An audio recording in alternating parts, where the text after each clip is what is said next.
여러분, 우리가 실생활을 하면서 우리의 생활 가운데서 참 많이 사용하는 단어 중에 하나가 뭐냐 하면 사랑이라는 말이에요. 사랑이라는 말. 오늘 이 사랑이라는 것 가지고 우리가 말씀을 같이 나누고자 하는데, 여러분 최근에 내가 누군가에게 사랑한다고 고백해 보신 적이 언제인지 기억하십니까? 안 하시나 봐요? 안 하시나 봐요. 자, 이 사랑이라는 단어가요, 어찌 생각해보면 참 많이 사용하는 단어 같은데 또 어떻게 생각해보면 잘 사용하지 않는 단어이기도 하더라고요. 특히 나이가 많으신 분일수록 이 사랑한다는 표현이요, 익숙하지 않은 게 사실이에요. 익숙하지 않은 게 사실이에요. 제가 어느 날 TV를 좀 봤는데요, TV를 보다가 어떤 산골에 사는 노부부를 막 촬영한 걸 봤어요. 막 그 산골에서 둘이서 알콩달콩 하면서 막 이렇게 사세요. 그리고 막 그런 모습을 보여주다가 마지막에 그 방송국에서 그 할아버지한테 뭐라고 했냐면, 아유 할아버지, 할머니한테 사랑한다고 얘기 좀 해보라고, 할머니한테 사랑한다고 고백 좀 해보라고. 그러니까 이 할아버지가 못한다고 그러는 거예요. 근데 막 방송국 사람이 가서 계속해서 아이고 사랑한다고 한 번만 해보라고. 그러니까 이 할아버지가 그 할머니를 지극히 쳐다보면서 크게 결심하더니 한참 쳐다보다가 아프지 마시오 그러더라고요. 참 익숙하지 않죠. 어떻게 보면 참 어려운 단어인 이 사랑이라는 단어를요, 진짜 많이 사용하는 것도 있습니다. 어디냐 하면요, 교회요. 교회. 특히 우리 교회예요. 특히 우리 교회. 우리 좀 전에도 같이 했잖아요. 사랑하고 축복합니다. 우리 다시 한번 인사 나눠볼까요? 사랑하고 축복합니다. 에, 집에서 하는 건 그렇게 어려운데 여기서 하는 건 별로 안 어려우시죠? 우리 교회 참 사랑이 넘치는 교회예요. 그죠? 아멘. 자, 이렇게 우리가 사랑이라는 것에 대해서 오늘 이야기를 좀 나눠볼까 하는데, 여러분 사랑이 뭐라고 생각하십니까? 우리가 사랑 막 이렇게 이야기하는데 그 사랑이 뭐라고 생각하십니까? 말로 표현하기 참 어려워요. 사랑이 뭡니다라고 말로 표현하는 거 참 어려워요. 저도 잘 못하겠더라고요. 그래서 제가 국어 사전을 좀 찾아봤습니다. 찾아봤더니 사전에서 사랑이라고 치니까 뭐라고 하냐면, 어떤 사람이나 존재를 몹시 아끼고 귀중히 여기는 마음, 이렇게 얘기해요. 몹시 아끼고 귀중히 여기는 마음이 사랑이래요. 그런데요, 저는 여기서 한 가지 진짜 당연하면서도 중요한 것을 또 얘기하고자 합니다. 뭐냐 하면, 몹시 아끼고 중요하게 생각하는 귀중히 여기는 마음, 그 앞에 뭐라고 했냐 하면 어떤 사람이나 존재를 이라고 했어요. 사랑에는요, 그 상대가 있어야 된다는 거예요. 상대가. 사랑의 진짜 중요한 요소 중에 하나가 상대라는 거예요. 상대가 없는데 사랑한다고 하는 건 말이 안 되잖아요. 말이 안 되잖아요. 사랑에는요, 그 대상이요, 명확하게 있어야 한다는 겁니다. 명확하게. 그래서 그 대상에 따라서 있던 사랑이 없어지기도 하고요, 없던 사랑이 생기기도 하고요, 막 그래요. 저한테도 없던 사랑이 막 생긴 적이 있습니다. 여러분들도 똑같이 아마 한 번쯤은 다들 느껴보셨을 겁니다. 언제예요? 자녀가 생겼을 때요. 자녀가 생겼을 때. 그렇죠? 사실은요, 저는 굉장히 부끄러운 고백이지만 어떤 사람이냐면 굉장히 이기적인 사람이었어요.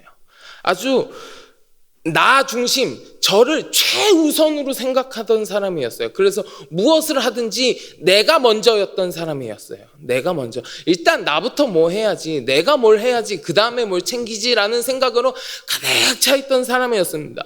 그런데요, 그랬던 저의 생각을 일순간에 바꿔준 게 제 자녀였어요. 저희 아들이었어요.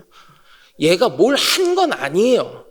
얘가 한 거라고는 그냥 태어난 것밖에 안 했어요. 아직 태어난 것밖에 안 했는데 제 중심적으로만 생각하던 제 생각을 일순간에 바꿔준 거예요. 얘 딱 낳고 나서요, 제가 산부인과에서 이놈 안고서 무슨 생각했는지 알아요? 아이고, 내가 이러다 사고로 죽기라도 하면 인제 나온 얘를 어떡하나, 내가 생명보험이라도 하나 들어야겠구나, 그 생각부터 제가 했다니까요. 저한테요, 진짜 이기적이고 제 중심적으로 살았던 저한테 저보다 더 아껴주고 귀중히 여기는 대상이 생긴 거예요. 그래서 그래요. 아무튼 이처럼요. 이것처럼 사랑은 그 대상이 명확해요. 사랑한다고 얘기할 때 그 대상이 명확한 거예요. 자, 오늘 우리가 함께 봉독한 말씀에서요. 오늘 우리가 함께 봉독한 말씀에서 사랑의 대상에 대해서 이야기해 줍니다. 대상에 대해서. 우리 오늘 본문 27절 한 번 더 같이 봉독해 볼까요? 27절 말씀 같이 봉독하겠습니다. 대답하여 이르되 내 마음을 다하며 목숨을 다하며 힘을 다하며 뜻을 다하여 주 너의 하나님을 사랑하고 또한 내 이웃을 내 자신같이 사랑하라 하였나이다. 아멘. 이 구절에서요, 사랑의 대상을 이야기해 주는데 사랑의 대상 셋을 이야기합니다. 셋. 그래서 오늘 설교 제목이 사랑 1, 2, 3예요. 왠지 영어 쓰면 좀 유식해 보일까 봐 영어 써봤어요. 사랑의 대상 셋을 이야기합니다. 하나님을 사랑하고요, 내 이웃을 사랑하고 내 자신을 사랑하라는 거예요. 셋. 자, 지금부터 우리가 오늘 본문에서 우리 주님께서 이야기하시는 이 사랑에 대해서 계속해서 좀 나눠볼 텐데, 처음으로 우리가 함께 나눌 사랑의 대상, 우리 하나님이에요. 주 너의 하나님을 사랑하고, 너의 하나님을 사랑하고. 우리가요, 누군가를 사랑한다고 이야기하면 여러분 어떤 행동이 따라오는지 아십니까? 그 대상에 대해서요, 더 알고 싶고요, 그 대상이 원하는 게 무엇인지 고민하고요, 그 대상이 원하는 대로 행동하려고 노력하게 됩니다. 아니, 생각해 보세요. 내가 사랑한다고 말하면서 그 사람이 원하는 게 무엇인지, 바라는 게 무엇인지 그런 거 아무것도 고려하지 않고 그저 내가 원하는 것만 행하고요, 내 자신이 좋아하는 것만 행하면 그건 사랑이 아니라 뭐 다른 집착이 될 수도 있겠죠. 아니면 그 사랑의 방향이 틀린 거일 수도 있겠죠. 하나님을 사랑하라고 오늘 말씀에서 이야기했는데, 이 하나님을 향한 사랑도 마찬가지라는 거예요. 내가 하나님을 사랑한다면, 내가 진짜로 하나님을 사랑한다면 하나님이 원하시는 바가 무엇인지를 고민하고 그것을 행하려고 노력하는 것이 당연히 우리의 삶 가운데 나타난다라는 거예요. 하나님이 우리에게 분명하게 원하시는 것이 있으실 테니까 하나님을 사랑한다고 말하려면 우리의 삶은 그 말씀하시는 바를 행하는 삶이 되어야 된다는 거죠. 말씀에서요, 하나님과 우리 이스라엘 백성들의 모습을 생각해 보면요, 하나님이 이 이스라엘 백성과 언약을 맺으셨습니다. 하나님이 이스라엘의 하나님이 되어주시고 이스라엘 백성들은 하나님의 백성이 되는 것으로 언약을 맺었지요. 그리고 하나님은요, 자신의 백성이 이스라엘에게요, 복 주시기 위해서 지켜주시고 인도해 주시고 공급해 주시고 전쟁에서 승리하게 해주시고 다 열거하기도 힘들 만큼 신실하게 그 언약을 지키신 것을 우리는 말씀을 통해서 많이 보았습니다. 그러나 이스라엘 백성들의 모습은 그렇지 않은 모습이 참 많았지요. 늘 하나님의 인도하심을 받았지만 하나님이 명하신 것을 어기는 일이 아주 다반사였습니다. 하나만 예를 들어볼까요? 가나안 땅에 들어갔대요. 그 땅에 거주하던 자들 다 내쫓으라. 그러나 그들은 그러지 않았어요. 내쫓지 않았어요. 그 결과 어떻게 됐습니까? 그들이 우상들을 섬기기 시작했잖아요. 하나님이 하지 말라고 명하신 것들도요, 이스라엘은 그 약속을 저버리기 일쑤였습니다. 그리고 이런 모습이 반복되는 거예요. 죄를 짓고 벌을 받으면 용서를 구하고 사랑한다고 얘기하면서 하나님 용서해 주세요 그러고 그 후에 또 다시 죄를 짓고, 그런 모습이 그들 안에 있었다라는 건데, 이러한 이스라엘의 백성의 모습이요, 오늘날 우리 가운데에도 있다라는 거예요. 우리가 내 말로는 하나님 사랑한다고 하면서, 하나님 사랑한다고 내가 말은 하면서도 그저 내가 하고 싶은 대로 행동하면서 살아가는 경우가 얼마나 많이 있습니까? 내가 하나님께 드리는 이 예배를 소중하게 생각하지 아니하고, 내가 삶을 통해서 하나님의 말씀을 실천하고 하나님께 영광 돌리는 거룩한 삶을 살아야 하는데 그러지 못할 때가 우리한테 얼마나 많이 있냐는 거예요. 하나님이 원하시는 것이 아니라 그저 내가 바라는 것으로 가득 차 있는 모습이 우리 안에도 있다라는 겁니다. 우리가 진짜 하나님을 사랑하기 위해서는, 내가 하나님을 사랑한다고 말할 수 있기 위해서는 우리에게 꼭 필요한 것이 있습니다. 그게 무엇이냐? 하나님의 말씀이 무엇인지, 하나님이 바라고 계시는 것이 무엇인지 우리가 꼭 알아야만 해요. 그래야만 내가 하나님의 뜻대로 행동할 수 있기 때문에 그래요. 그렇다면요, 하나님이 나에게 무엇을 바라고 계시는가? 하나님이 우리에게 원하시는 바가 무엇인가? 내가 어떻게 살아가기를 원하는가? 어떻게 할 수 있습니까? 우리가 어떻게 할 수 있습니까? 하나님이 하시는 말씀을 들으면 됩니다. 하나님의 뜻이 무엇인지 직접 듣는 것보다 더 확실한 게 어디 있겠어요? 그러면 여러분, 그 하나님의 말씀 어떻게 들을 수 있습니까? 사실 우리는 어떻게 들을 수 있는지 다 알아요. 여기 있잖아요. 하나님이 우리한테 어떻게 살고 너희를 향한 나의 마음이, 나의 뜻이 무엇인지 세세하게 기록해 주셨잖아요. 우리가 말씀을 봄으로 인해서 하나님의 뜻을 알고요, 예배를 드림을 통해서 하나님의 임재를 경험할 수 있고요, 기도함을 통해서 하나님의 응답을 들으면서 하나님의 뜻이 무엇인지 알 수 있다라는 거예요. 사랑하는 성도 여러분, 하나님 사랑하십니까? 하나님의 말씀을 여러분 얼마나 가까이 하고 계십니까? 혹시 내 삶 가운데 하나님이 원하시는 것은 뒷전이고요, 내가 원하는 것들만 앞세우고 있지는 않습니까? 바라기는 이 자리에 계신 모든 성도 여러분, 그리고 영상으로 함께 하신 우리 성도 여러분, 하나님의 말씀을 더 가까이 하고 우리를 향하신 하나님의 뜻이 무엇인지 깨달아 알아서 그 뜻대로 살아감으로 말미암아 하나님, 내가 주님을 사랑합니다라는 이 진실한 고백이 여러분들의 고백이 되시기를 주님의 이름으로 간절히 축원합니다.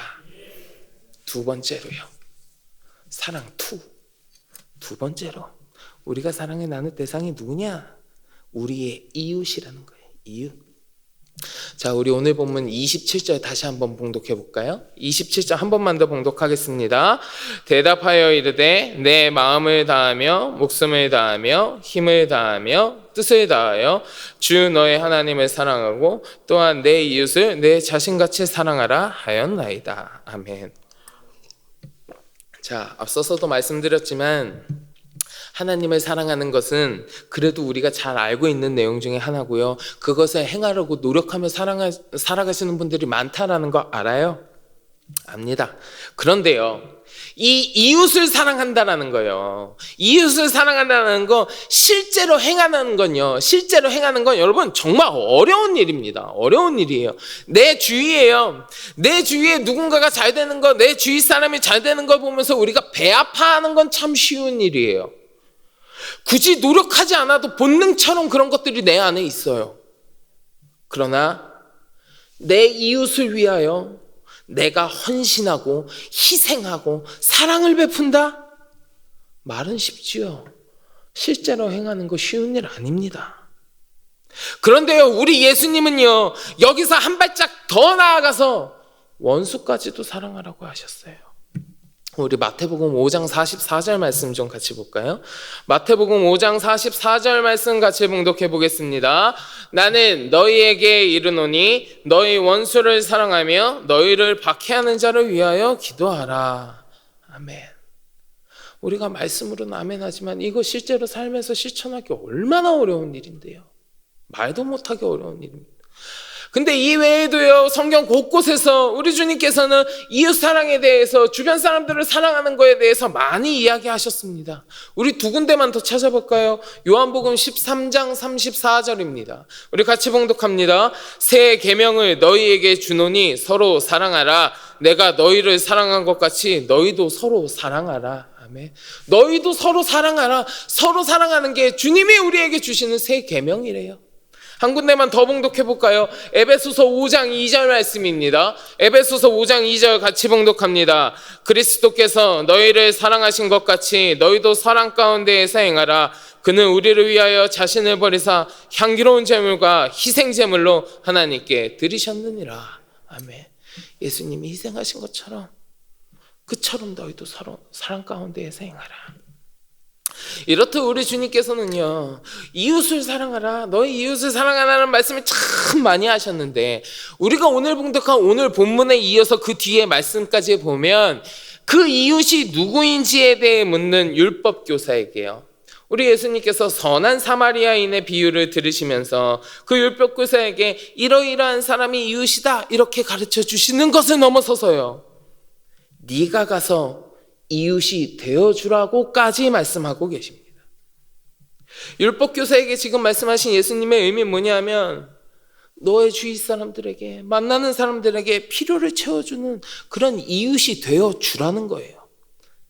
단순히 이웃은 어떠한 사람이다 이렇게 얘기하시는 걸로 끝나는 것이 아니라, 더 나아가 우리 자신이 다른 이들에게 이웃이 되어주어야 한다.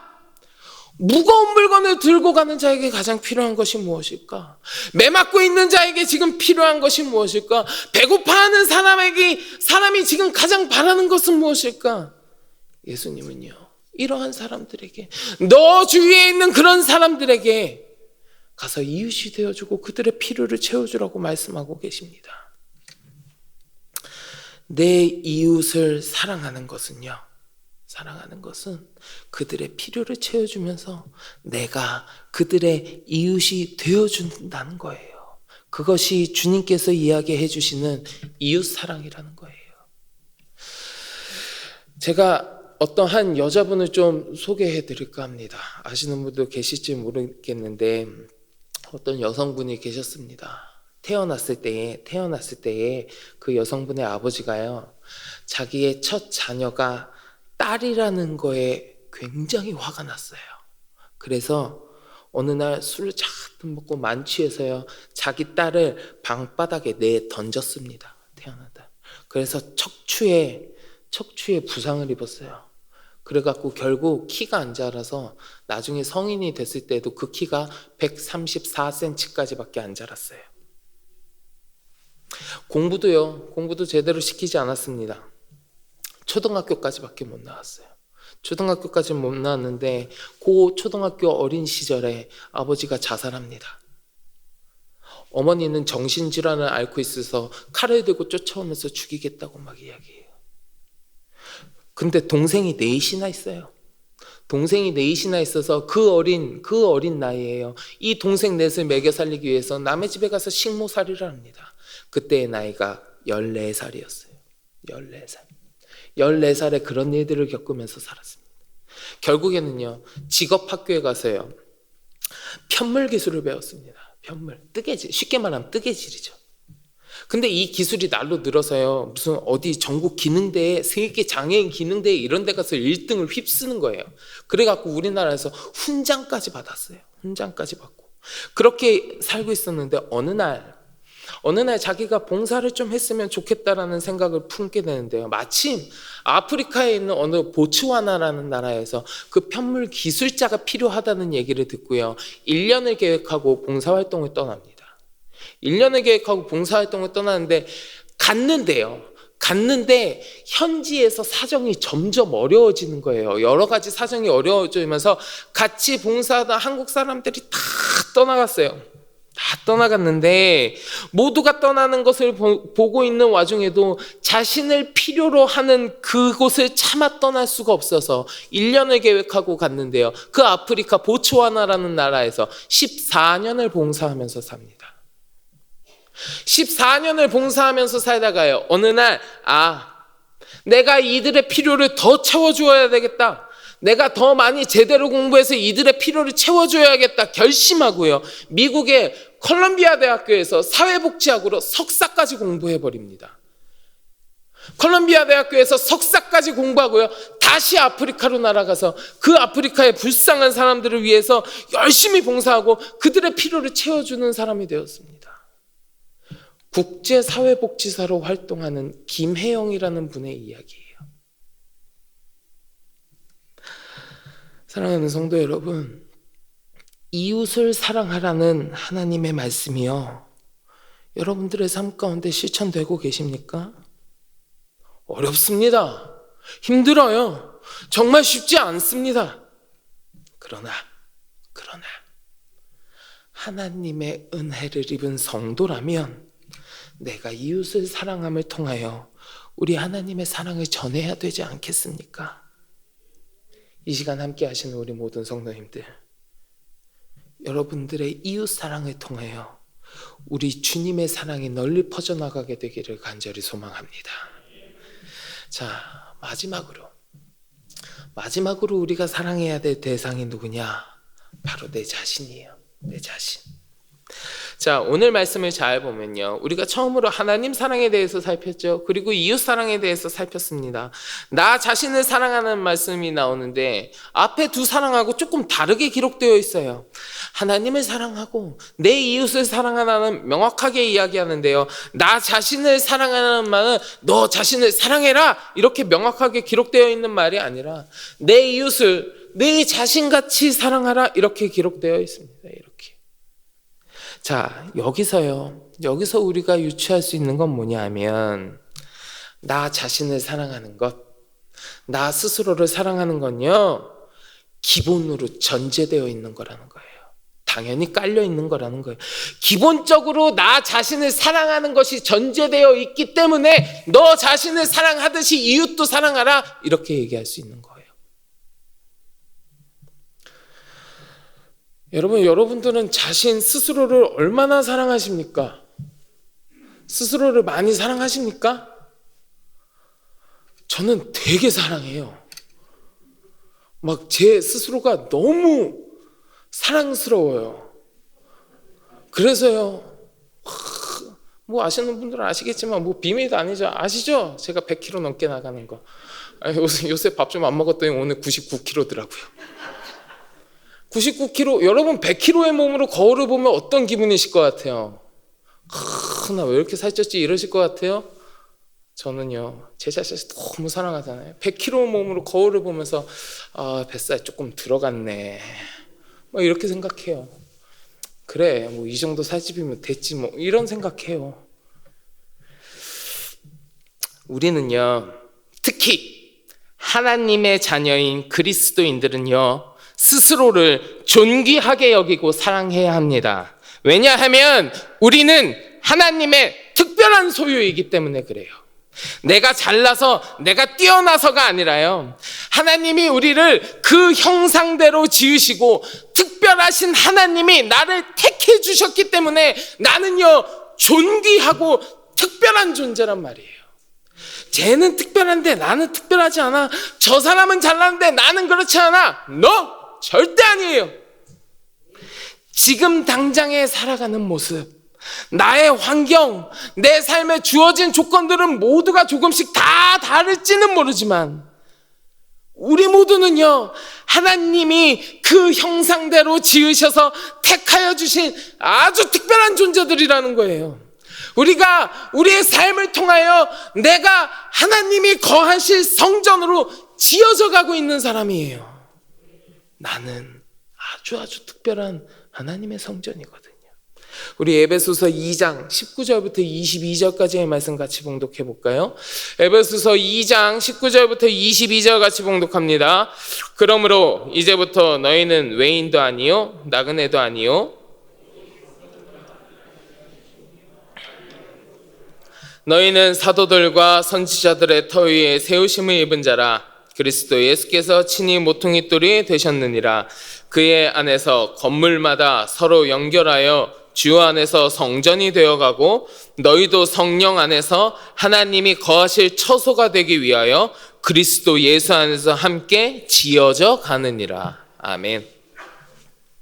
내가 이렇게 특별한 존재니까요, 내가 이렇게 특별한 존재니까 내 자신을 더욱 사랑하며 아껴주어야 하는 거네요. 아껴주어야 하는 거예요. 그런데 자신이 이렇게 특별한 존재라는 건, 내가 하나님이 택하여 주신 하나님의 성전이라는 것을 깨닫지 못하면, 내가 이렇게 소중한 존재라는 것을 깨닫지 못하면요, 나 스스로를요 저 세상의 악함 속에 내던지게 되는 겁니다. 저 세상의 쾌락 가운데 나를 내던지게 되어 있어요. 제가요, 지금보다 조금 더 어렸을 때 저는 청소년들을 위해서 사역했습니다. 청소년들을 위해서 사역했는데, 그 중에 가출하는 애들 얼마나 많은지 몰라요. 가출하는 애들 진짜 많이 만났어요. 제가 주로 소년원 사역하고요. 이렇게 밖에서 맴도는 아이들을 위주로 사역을 조금 하다 보니까 가출 청소년들 진짜 많이 만났습니다. 부모님하고의 갈등, 뭐 사춘기의 반항심 이런 것 때문에 막 나와 있는 애들 진짜 많아요. 그런데요, 그런 아이들이요, 대개는 내가 하나님의 자녀라는 걸 잘 몰라요. 잘 모르고요, 전혀 엉뚱한 곳에서 자기들이 좋아하는 것, 자신들의 쾌락 속에서 행복을 찾고요, 거기에서 만족하려고 하는 경향이 굉장히 강해요. 그래서 가출해갖고 걔네들이 잘 사느냐? 아니에요. 100이면 100 어떻게 지내는 줄 아세요? 술 먹고 담배 피고 약하고, 여자애들은 조건 만남 같은 거 하고요. 왜요? 술 먹을 돈 벌라고. 그런 애들 얼마나 많은지 몰라요. 그런 애들이 나이나 많은 줄 아세요? 제가 주로 만났던 애들이요, 15살, 16살이에요. 중학교 2학년, 3학년. 내가 하나님의 형상대로 지어진, 하나님께서 택하여 주신 아주 특별하고 소중한 존재라는 걸 알게 되면 그러한 세상 가운데 나 자신을 내어버리는 일은 아마 없었을 거예요. 사랑하는 성도 여러분, 우리는요, 하나님께서 택하여 주신 특별하고 소중한 존재입니다. 심지어 내가 죄 가운데 있을 때에도요, 나를 사랑하여 주사 피 흘려 값주고 사신 바 된 것이 바로 나예요. 그렇기에 우리는 나 자신을 저 세상의 쾌락 가운데 내어 맡겨서는 안 되고, 저 죄악 가운데 빠지지 않도록 스스로를 헤아리면서 더 정결하고 거룩하게 살아가야 될 의무도 있다라는 거예요. 내 삶을 더욱 거룩하게 구별함으로 말미암아 하나님이 택하여 주신 특별한 존재인 나를 더욱 아끼고 사랑하는 여러분들이 되시기를 주님의 이름으로 간절히 축원합니다. 자, 지금까지 우리는 3가지 사랑의 대상에 대해서 한번 같이 살펴보았습니다. 하나님을 사랑하고, 이웃을 사랑하고, 나 자신을 사랑하고. 자, 우리가 살펴보기는 했는데 여러분, 실제로 그렇게 사랑하고 계십니까? 우리 오늘 말씀으로 다시 돌아가 볼까요? 오늘 말씀 25절 우리가 한번 같이 봉독해 보겠습니다. 25절 같이 봉독합니다. 어떤 율법 교사가 일어나 예수를 시험하여 이르되, 선생님, 내가 무엇을 하여야 영생을 얻으리이까? 자, 어떤 율법 교사가 예수님께 와서 무엇을 해야 영생을 얻을 수 있는지 묻고 있습니다. 근데 이 사람이 누구라고요? 율법교사예요. 여러분, 율법이 무엇입니까? 하나님의 백성으로 하여금 세상에서 거룩하게 구별하여 살도록 하기 위해 하나님께서 세우신 법이 율법 아니에요? 포괄적으로 크게 얘기하면요, 하나님의 백성의 생활과 그 행위에 대해서, 하나님의 그 행위에 관한 하나님의 명령 전체를 우리가 율법이라고 할 수 있겠습니다. 그런데 지금 이 질문하는 사람은요, 그 누구보다 이 율법을 잘 알고 있는 율법교사란 말이에요. 그는 율법이 무엇을 요구하고 있는지 제일 잘 아는 사람이에요. 이 사람의 질문은 지금 자기가 정말 몰라서 궁금해서 물어보는 게 아닙니다. 다른 목적과 의도를 가지고 예수님을 시험하고자 하는 질문이죠. 그래서 예수님은 다시 물어보십니다. 우리 오늘 보면 26절 같이 봉독해 보겠습니다. 26절입니다. 예수께서 이르시되, 율법에 무엇이라 기록되었으며 내가 어떻게 읽느냐? 율법에 무엇이라 기록되어 있고 네가 어떻게 읽느냐? 율법에 기록되어 있는 것도 중요한데 그 율법을 네가 어떻게 이해하고 있느냐? 이 예수님의 물음에 우리가 오늘 지금 살펴본 3가지 사랑에 대해서 율법교사가 대답한 거예요. 그리고 그 대답을 들으신 예수님께서 마지막으로 대답하십니다. 우리 오늘 본문 28절 같이 봉독합니다. 예수께서 이르시되, 내 대답이 옳도다. 이를 행하라. 그러면 살리라 하시니. 아멘. 그 사랑의 중요성을 알고 있지만 말고 행하라. 이게 예수님의 명령이에요. 행하지 않는 사랑은요, 여러분, 행하지 않는 사랑은 사랑이 아닙니다. 내가 아무리 머릿속으로 하나님을 사랑해야지, 내가 이웃들을 사랑해야지, 나 자신을 사랑해야지, 내가 아무리 머릿속으로 생각하면 뭐예요? 그것들을 행하고 표현하지 않으면요, 그건 그냥 내 머릿속에서 맴돌다가 없어지는 생각일 뿐이지 하나님이 우리에게 행하라고 명하신 사랑이 아닌 거잖아요. 우리 예수님 말씀하시잖아요. 행하라, 행하라. 그러면 살리라. 지금 우리에게도 말씀하시는 바입니다. 행하라. 그러면 살리라. 우리는요, 사랑이라는 말을 참 많이 접하면서 살아갑니다. 그리고 우리 주님도요, 말씀을 통하여 명확하게 말씀하셨습니다. 사랑을 하라고요. 행하라고요. 그리고 그 사랑의 대상들도 알려주셨습니다. 사랑하는 성도 여러분, 우리 주님께서 말씀하시는 이 사랑을 행하시는 여러분들이 되시기를 주의 이름으로 간절히 축원합니다. 그리하여서 우리 주님을 더욱 기쁘게 해드리고 하나님의 사랑을 널리 퍼뜨리며 주님께 영광 돌리는 삶을 살아가시는 여러분들이 되시기를 우리 주님의 이름으로 간절히 축원합니다. 우리 같이 기도하겠습니다. 하나님, 우리에게 사랑을 행하라고 명하신 하나님, 그 사랑을 행하며 살아가게 하여 주옵소서. 하나님을 사랑하게 하시고 이웃을 사랑하게 하시고 나 자신을 사랑함으로 우리의 삶이 우리 주님을 더욱더 기쁘게 해드리는 삶이 되게 하여 주시옵소서. 주께서 이루어 주실 줄 믿사오며 우리 주 예수 그리스도의 이름으로 간절히 기도드리옵나이다. 아멘.